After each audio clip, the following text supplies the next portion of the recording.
çalışmaktan başka seçeneğimiz yok.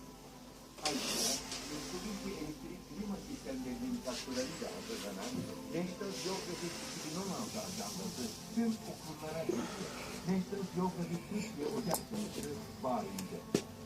Tolsu.com'da tek fiyat dönemi başladı. Elbise, tunik ve trikolar 14.99'a.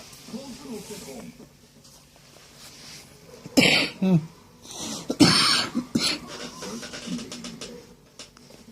Kafanı toparlarsın ve parlak bir fikir verir.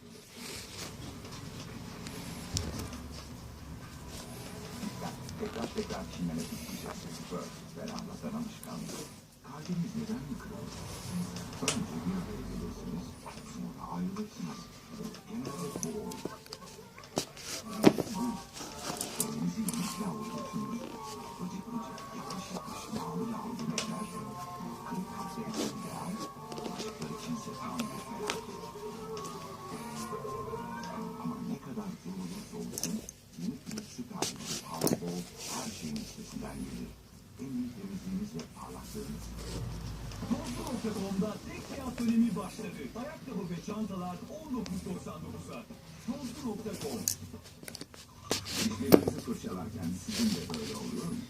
Diş etleriniz dişlerinize toprağın ağacı olduğu gibi destek olur. Diş eti bakımınızı yapmazsanız diş etleriniz kanıyor.